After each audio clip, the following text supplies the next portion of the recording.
All right, everyone. Thank you for joining us on our seventh lunch and learn, something like that. Now we've done quite a few of these now. Today we have Scott Laboratories, Michael Jones, and Megan Hereford joining us. Some of you may remember Michael from our 2019, I think, no, 2020 annual conference. Where he came to speak in person about clean fermentation and yeast stabilities, I believe. But he's going to rejoin us today and do a great presentation on creating bubbles. I know there's a lot of our wineries that are starting to get into bubbles more and more.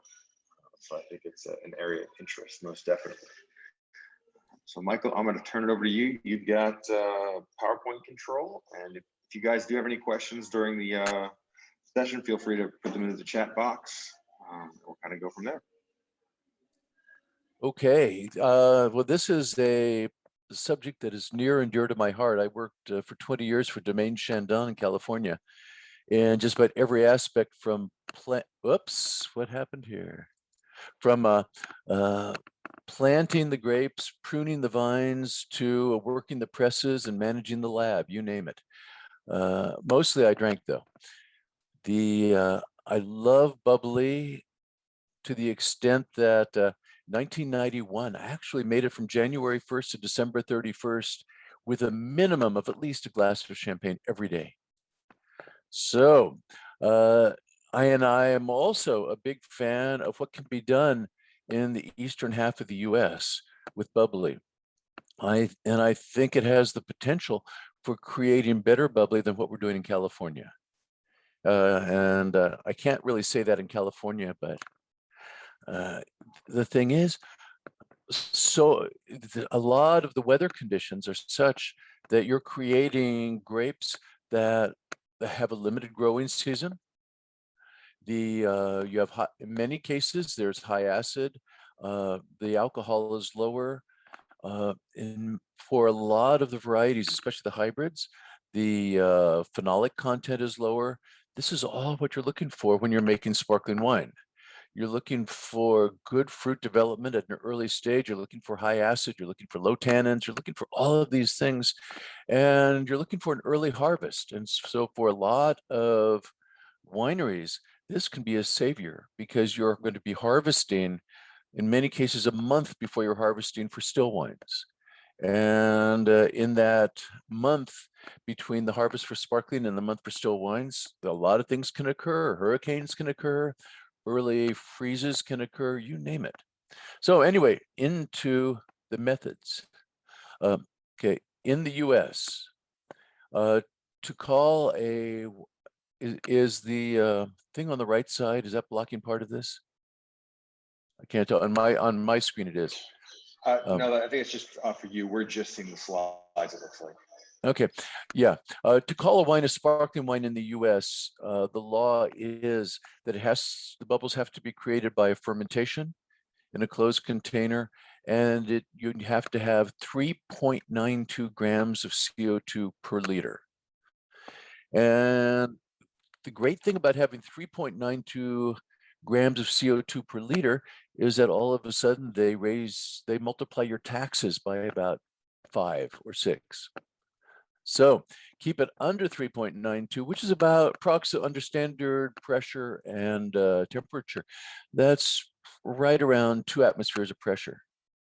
If you keep it under that, then the wine is still considered still wine and is not taxed at the higher rate. If it is artificially infused with CO2, once again, above 3.92 grams per liter, then it's considered carbonated. You cannot call a wine that's artificially infused with CO2 sparkling. So the methods of production. I'm going to cover 6 methods here. The traditional method, Transversage, Petnat, Sharmat, and Carbonation. Now, there are other methods. You have a weird one invented by the Russians called the transfer method that requires about 5 tanks. And there's even variations within each of these methods. And just to give you an idea how they relate to each other, this chart Uh, we're not going to linger over this because I'm going to go into each individual method, but this gives you an idea of how they relate to each other. And if you want to study the chart later on, I will. I can either send it to you, or I will give the whole presentation to Adam. Okay, the traditional method. Now, the traditional method, this is what makes everything that's called champagne. Also, because it's now illegal to call anything champagne outside the Champagne region, it also goes into anything labeled in Spain. If it's labeled cava, it has to use this method. In other wine producing areas, if it's called the traditional method, that means it has to use this method. In France, if it is using this method and is produced outside the Champagne region, for instance, the Loire Valley or Burgundy or Alsace, is called Crémant. So Crémant d'Alsace, Crémant de Bourgogne, Crémant de la Loire. And this is, of all the methods, this would be the most intensive. It is considered to produce the highest quality. As I look more and more into other methods of sparkling wine production, I hesitate to make qualitative judgments on these things because there's some wonderful wines being made, for instance, with the Sharmat method. But in the traditional method, starting with the grapes, of course, with all of the methods, the grapes are vital. One of the problems with really cheap sparkling wine in the US is not the method no so much as the fact that if you look at the wonderful champagnes like André and Jacques Bonnet, J. Roger, Cooks, they're using Thompson seedless. That's harvested at 16 tons per acre. And actually right now a lot of the producers of these wines are looking for even cheaper grapes because the fresh market is so strong for Thompson seedless that they're too expensive for making cheap sparkling wine. So anyway, the grapes, very important.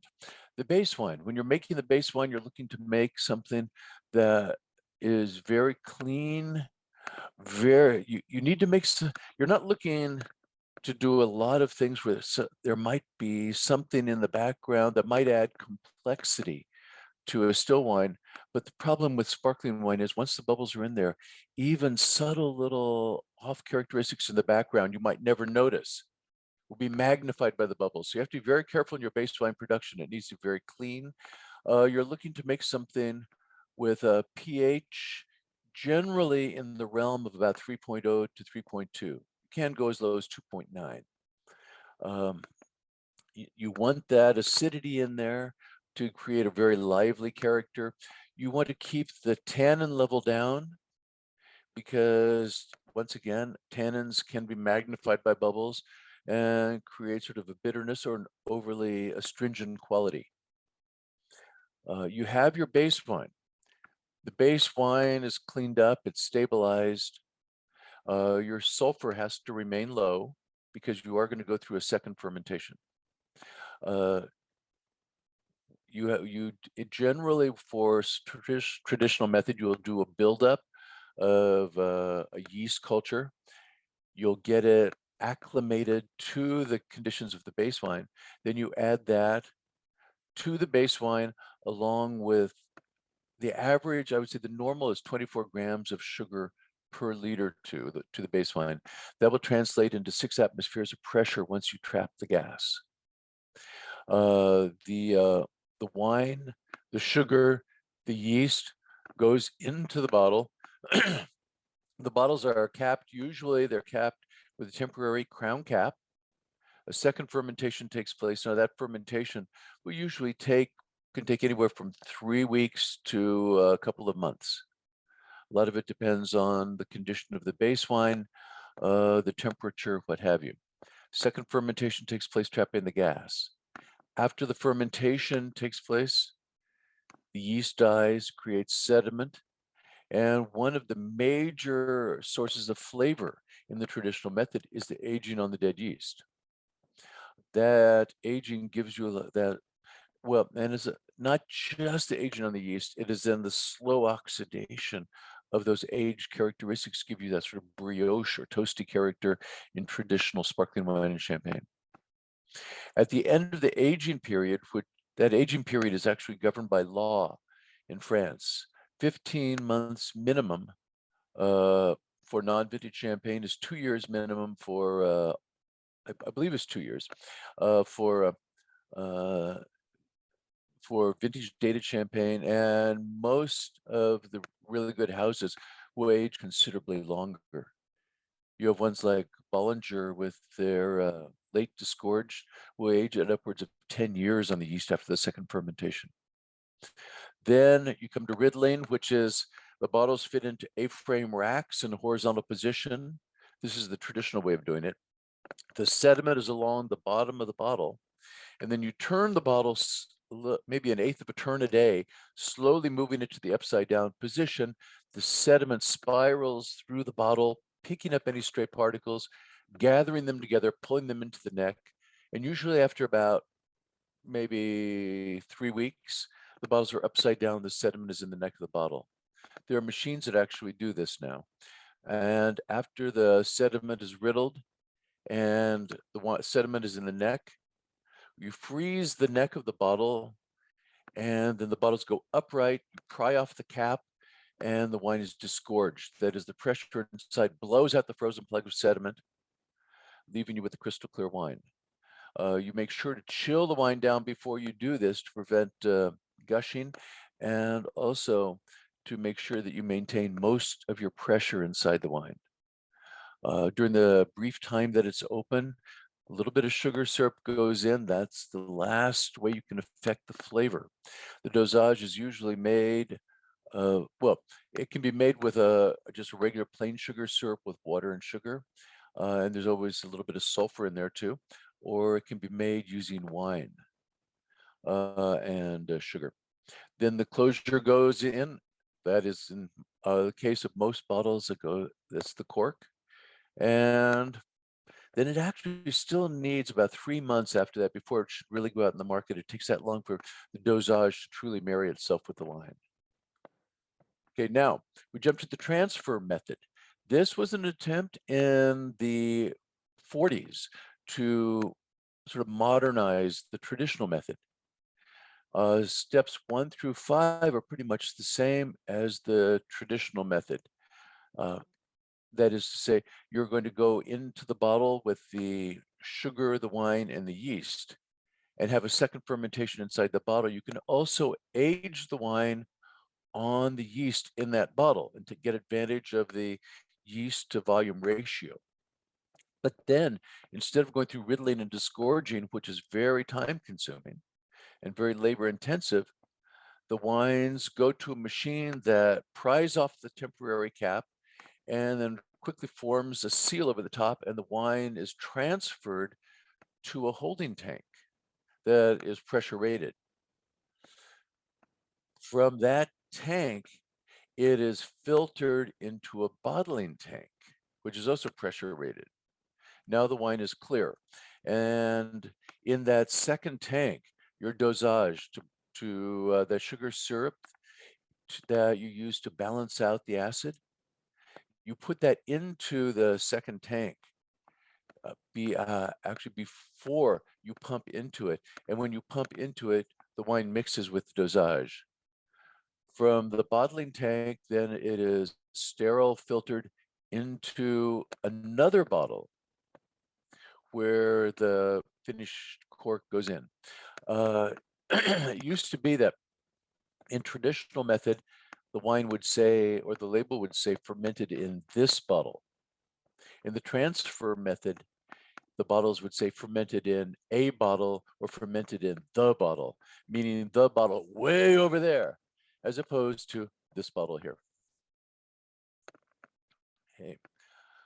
Transversage is a variation on the transfer method, And actually, Transversage is still considered the traditional method because there is no filtration after the second fermentation. The wine goes through riddling and disgorging.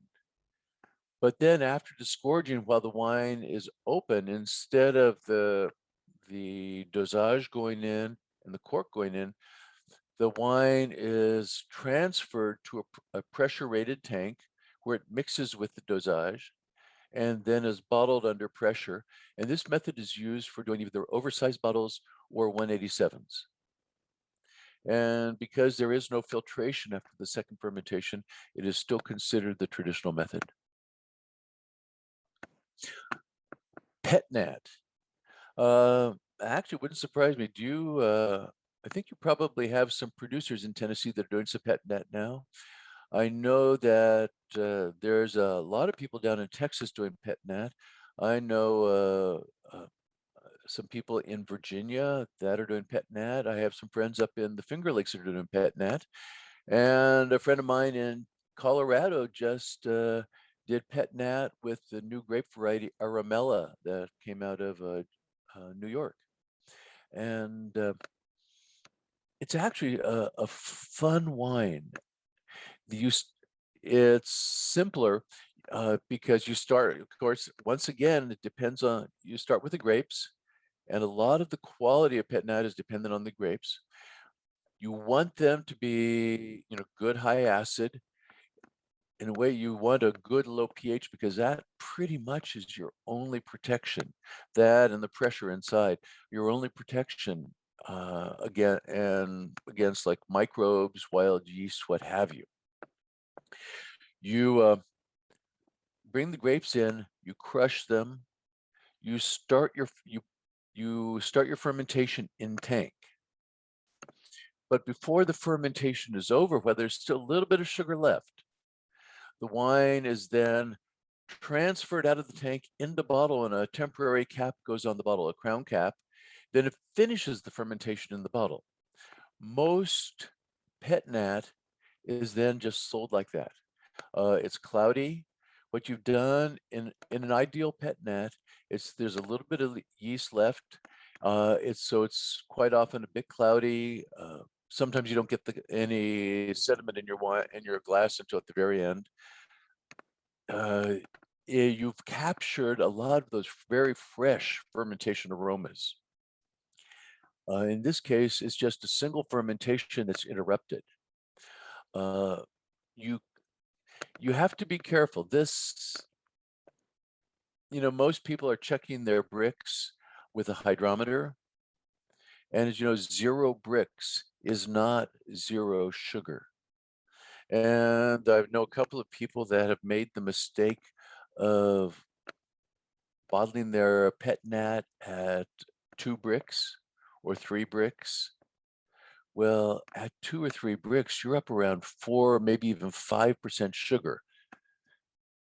To get 6 atmospheres of pressure, all you need is 2.4% sugar. With the result being that one friend of mine, he put his Petnat out in his tasting room, and the bottles started exploding in the tasting room. So, as one producer of Petnat in the Loire Valley, where it really pretty much all started, said, it's a very exciting. It's like Russian roulette in a bottle. So, and the clarification, most Petnat is not clarified.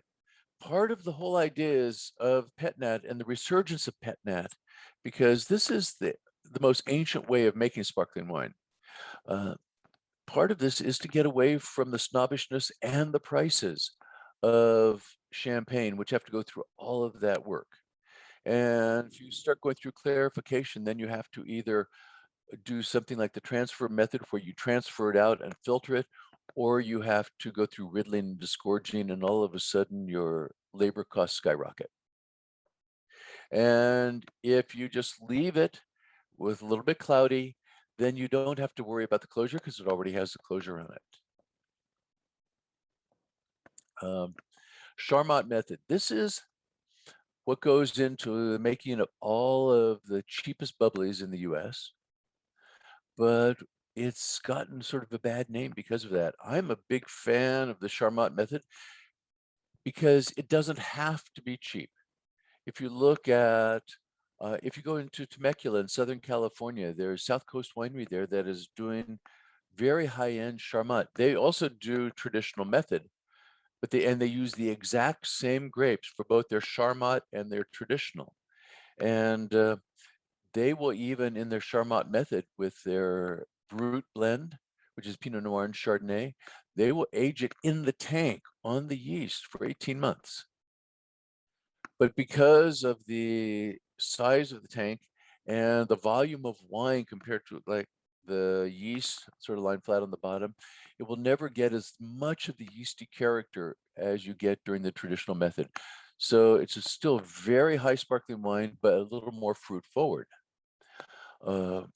If you look in Europe, Prosecco is all Charmat method. One of my favorite sparkling wines out of Europe right now is good Lambrusco. Forget the Riuniti. On ice, it's nice. Riuniti did more harm to good Lambrusco than anything ever could. Good Lambrusco is dry, is very fruit forward. It usually has about 3 or 4 atmospheres of pressure. Is done by the Charmat process. Most of the high-end ones tend to be deep, sort of reddish purple in color. But I've also had some ones, a Lambrusco di Storbara, that is a beautiful rosé that is dry and just redolent of strawberries when you drink it. It's wonderful.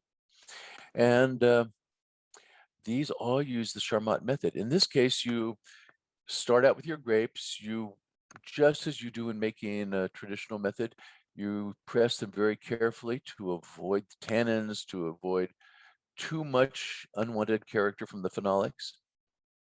You make your base wine. To the base wine, you add sugar and your build-up yeast culture, and you put it all into a pressure-rated tank where a second fermentation takes place. Second fermentation is over, you can age it or not. It depends how you feel, what style you want to make. But under pressure, you then filter into your bottling tank, where in the bottling tank, you do like you do with the transfer method. You put your dosage in there to begin with, that's going to leave you with your sugar to balance the acid. So you filter under pressure into your bottling tank, and then from there you sterile filter to a counter pressure filler and put your closure on. This has the cost of the tanks and the pressure rated equipment is a high cost initially. But once you have that initial cost taken care of, it is much lower insofar as labor costs and much lower cost per bottle to produce it.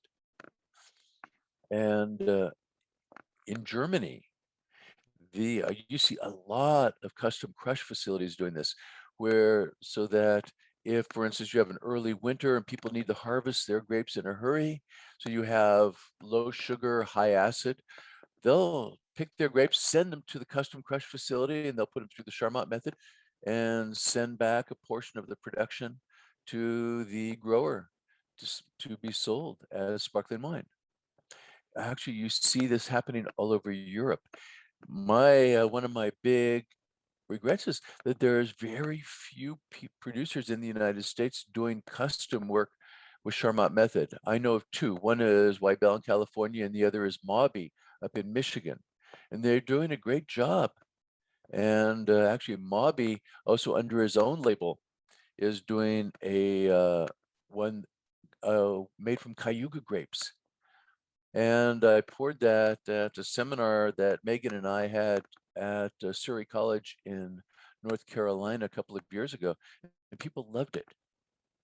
Anyway, that's the Charmat method. I am becoming more and more a fan of it, and I would love to see some more custom crush facilities doing the Charmat method around the country, since in many cases people are, because of weird climatic conditions, people have to get the grapes in a hurry, and quite often they're not completely ripe, but they might be perfect for sparkling wine. Then carbonation. Carbonation is sort of the easy way out. Any wine can be carbonated. Just remember that CO2 is less soluble. The higher the alcohol, the less soluble CO2 is. And also the sweeter the wine, the less soluble the CO2 is. So for instance, if you try to carbonate a port, it's not going to be very good. If you try to carbonate whiskey, it ain't going to be good. But basically in carbonation, your wine is in a pressure rated tank, and slow and cold is the best. You have to chill the wine down. Any gas is more soluble under cold conditions. Look at a Coca-Cola. If you open a warm Coke and you try, and when you open it, it sprays all over the place. Just because when it's warm, the CO2 has been released from the liquid. It's not in solution. But chill a Coke down, and the colder it gets, the more soluble the CO2 is. And so when you open it up, you might get a little, but most of the gas stays in. So when you're carbonating a wine, make sure the wine is cold. And you can take it down to just above freezing. Never take it to freezing, because you do not want to ice crystals in there. I did have one winemaker here in California that decided to carbonate some wine a few years ago, and he said, it's just not happening. The CO2 is just not staying. And in the first 30 seconds of the conversation, I said, what temperature is your wine? Oh, they're doing it at room temperature. That was the problem. All he had to do was turn on the cooling, and bam, he successfully produced carbonated wine. Slow and cold is the best. If you do it slow and cold, the bubbles will stick better, and they will be smaller bubbles. Bubbles that are put in under more agitated conditions are going to be bigger. They're also going to leave faster. As a matter of fact, for a lot of sparkling wine production, what you want to do is get rid of any, for instance, fermentation CO2 that might be in there first, so that, or from the first fermentation. So, because in some cases, if it was a vigorous fermentation, and the bubbles quite often are more volatile and they want to leave faster. There was a paper that I read from the 50s from a fellow here in California who actually developed a method of very gently infusing CO2 into wine. And he succeeded in getting very tiny bubbles, even though it was a form of carbonation, just because he did it so slowly and so gently. Okay, with carbonation, basically you can stabilize your wine, you can sterile filter it, you can add sugar, and then you can carbonate it.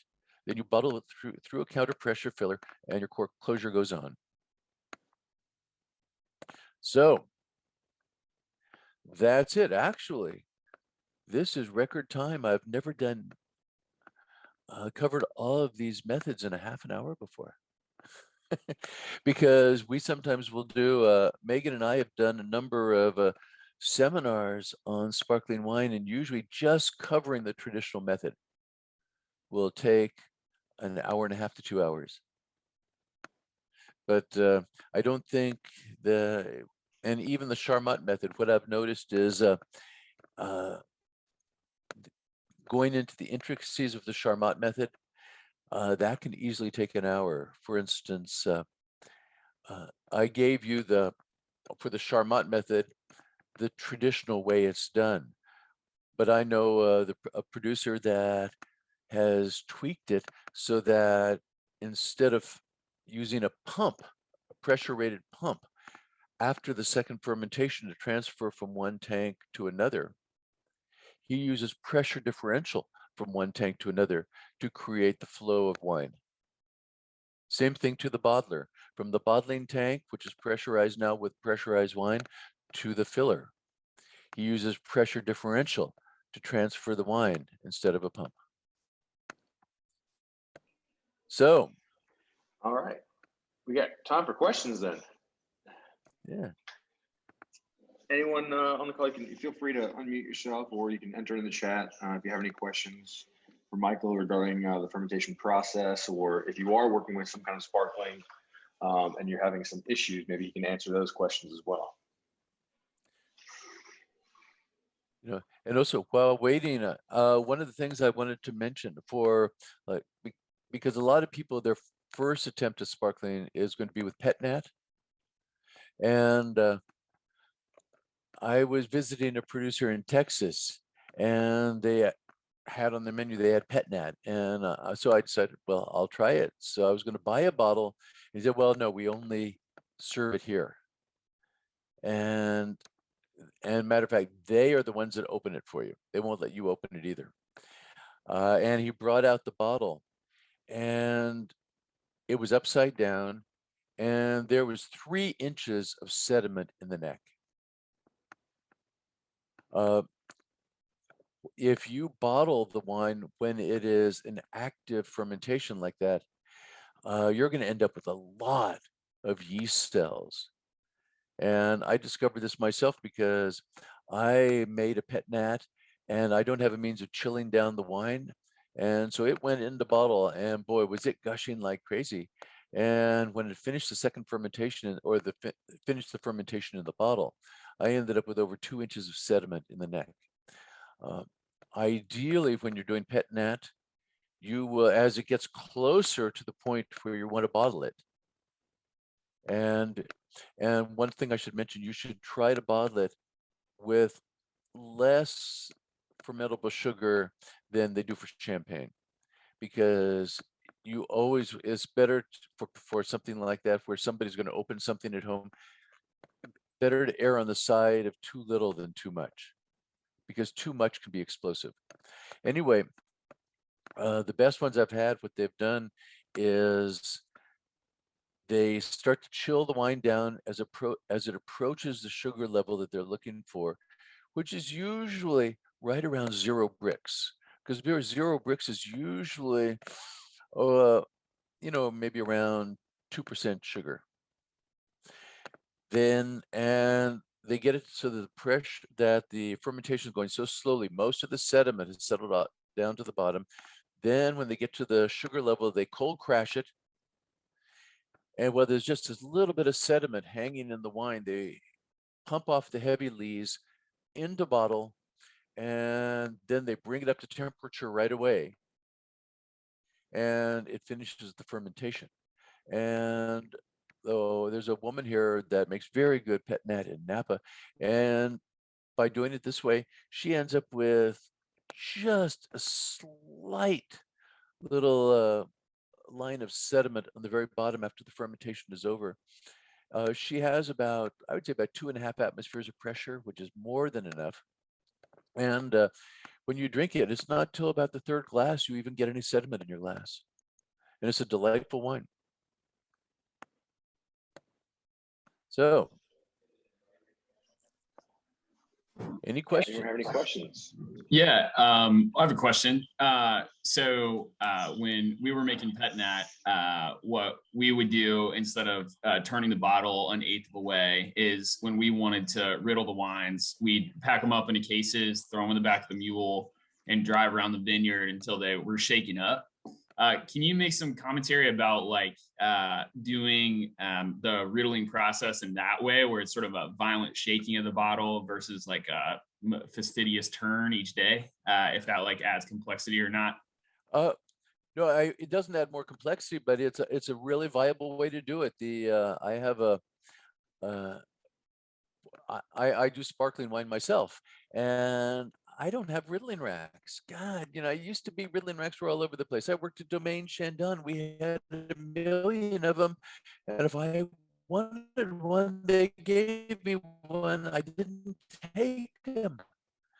And now I'm making my own sparkling wine. And if you want to buy a riddling rack, they want to charge. What I do, I put my bottles upside down and shake the case. and it forces everything down. Now, when you are shaking the case like that, the you're also making the bubbles more volatile. So after the sediment is in the neck, let it sit for a couple of weeks just to reform the connections in the bottle. What we'll do, for instance, when I was at Domaine Chandon, after the wine had aged on the yeast was pretty much sort of stuck to the bottom, and we would put them in the bottles in a bin that held 500 bottles. The bin would fit into a spinner, and the spinner turned around this way and also the other way too, simultaneously. And boy, that really shook up those bottles. And then while they were still very turbid, they would go into the riddling machine or into the riddling racks and then settle down. And then as soon as the wine was settled down, then we'd start the riddling. But I know that there's a very, very big producer of traditional method here that doesn't do any riddling. Basically, they used to do a form of riddling, but it was actually a machine that just took the bottles and moved boom, boom, boom, boom. There were two basically trays like this with holes in them. The bottles would fit in upside down, and the trays would move like that. So the bottles went like that, and they would put them in for a couple of weeks. Bam, they were riddled. So just slowly move back and forth for a couple of weeks until the sediment moved out. Sediment moved to the bottom. So the sediment moved down into the neck. It's interesting. And for doing Petnat, a friend of mine up in the Finger Lakes is doing Petnat. She doesn't want all of that sediment, as much sediment in there as she gets at the end of the fermentation.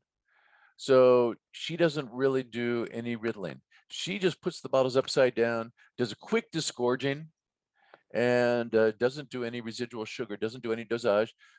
She basically puts the bottles upside down. 2 weeks later, she takes the bottles, quickly disgorges them, puts another crown cap on.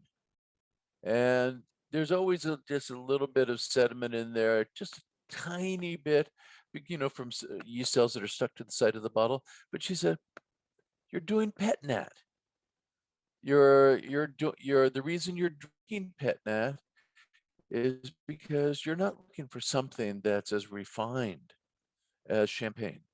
You're looking for something that's quick, down and dirty, that captures those young, fruity, wonderful fermentation aromas and flavors that, as a winemaker, when you taste your wine and is just barely finishing the fermentation, and you get that CO2 in there and all those fresh estery, fruity aromas, and you think, wow, I could just sit down and just drink this. And most people will never have a chance to taste that unless they get a Petnat. And Mike, I think there's a question in the chat box for you. Okay. If you know how to open that one up. That's, yeah, you better tell me what the question is, because I've actually never dealt with it. I haven't seen it yet. Bill, I'll let you ask the question. You're muted. Yeah. All right. Thank you, Mike, for being here, and Adam for hosting. So we've got a new pressure tank coming in, a pressure filler. And so we'll be using the carbonation method. And so I guess what I was interested in to know, we've never done it before, so this will be a first time thing.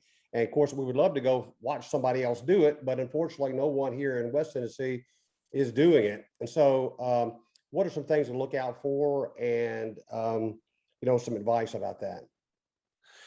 Okay, as far as carbonation, as I mentioned, the most important thing is cool and slow. And most of the people that are carbonating are doing it with a carbonating or a sparging stone. Are you familiar? Do you have a sparging stone? I do, yes. Okay, very good. As you know, the smaller the holes in the stone, the finer the bubbles you're going to be. It's interesting. If you try to go too fast, what'll happen? You'll see bubbles form at the surface. If you go slow enough, many times the bubbles won't even reach the surface. They'll go into solution on the way to the surface. What I would suggest is visit some of the brewers and or cider makers, because the brewers, a lot of the best information on carbonation is coming out of the brewing industry. Also, if you can get up to northern Michigan, this is a beautiful time of year, and if you like sparkling wine, visit Mawby, Mawby. He's up in above Traverse City in the Leelanau Peninsula.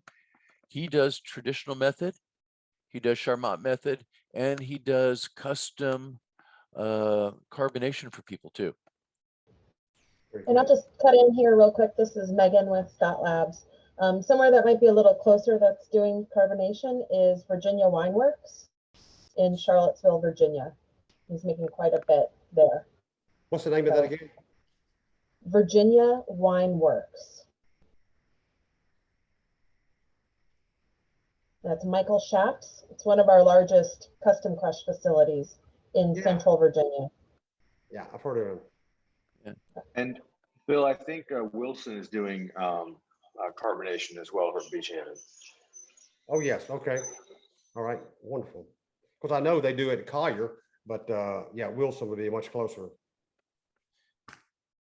You know, if you work it right, you can visit people doing this all over the country. Just have just a wonderful road trip over a period of about 3 months. Yeah, right. Get some free help. Yeah. I just send my son, let him do that. Well, Any other questions for Michael? Yeah, I was going to say that one of my goals is to taste the wine from every state in that state. And so far I've done it. I've been in, I think, 45 states and tasted the wine produced from grapes in those states, and including Tennessee. And, you know, it's a real eye opener. Also, it was a real eye opener as to the level of quality, because my God, it's like a lot of these areas I was in 30 years ago, and now I've traveled to them in the last few years, and I mean, it just blows me away.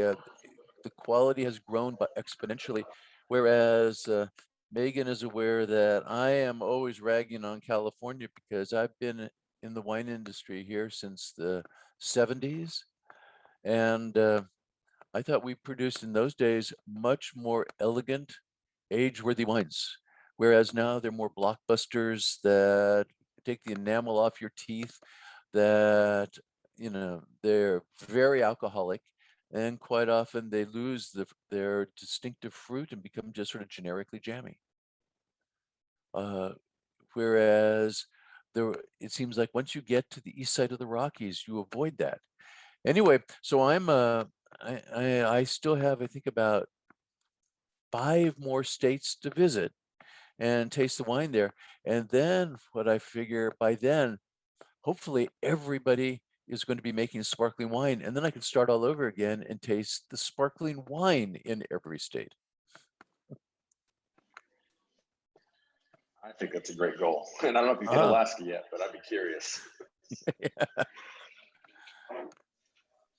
So, but anyway, as I mentioned, like when I was making an intro, I am a big fan. You know, in California, we work so hard to get the right balance for sparkling wine, because in truth, the area is too warm. It's and it's getting warmer.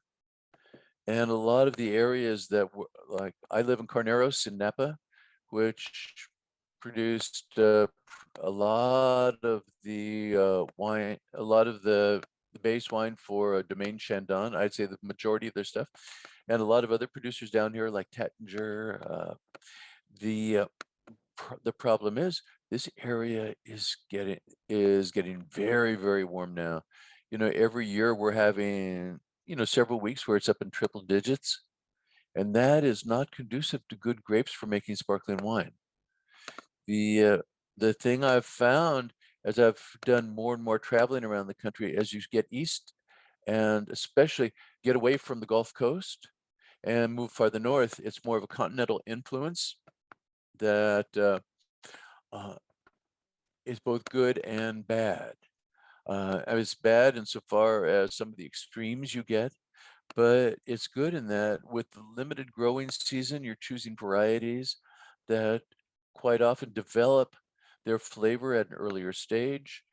You're quite often forced to pick your grapes earlier, so that the acid is higher. That gives you that lively character. Also, insofar as a lot of the, especially the hybrids are concerned, they develop a lot of their flavor early on. So whereas I know hybrids that will, if you separate them from the solids right away, you'll get some beautiful fruit coming through, even if you pick them at 15 bricks. You pick vinifera at 15 bricks, and there's nothing, it's just green. So all of these things together, plus the fact that you're picking about a month earlier than for still wine, tells me that once you get east of the Rockies, everybody should be looking at least even part of their production being sparkling wine. So that's my little soapbox. Of course, if I had my way, everybody would be producing sparkling wine and I would never have to drink still wine again. Fantastic. All right. Well, on that note, it is about 10 minutes early, but I think we're going to cut it early if that's all right with everyone. Michael, thank you very much for your time. Hopefully everyone got some good information. We will post this on our YouTube page, just so our members can take a look at if you've missed it, if you want to review something. Aside from that, thank you again. Okay, did you, I'm curious, did you record this? I did. You want me to share it with you as well? Okay, yeah, no, that's fine, because the one I sent you last week or a couple of weeks ago, there was an addition that chart wasn't in the one I sent you a couple of weeks ago. We'll see the chart now. Yeah, okay. Fantastic. So, Thank okay, you well, very thanks much, a lot. Michael. Yeah, and you know, if anybody has any questions, feel free to call at any time. Excellent. Okay. Thank you. So, I will see you later. Bye-bye. Bye-bye. Thank you very much, Michael.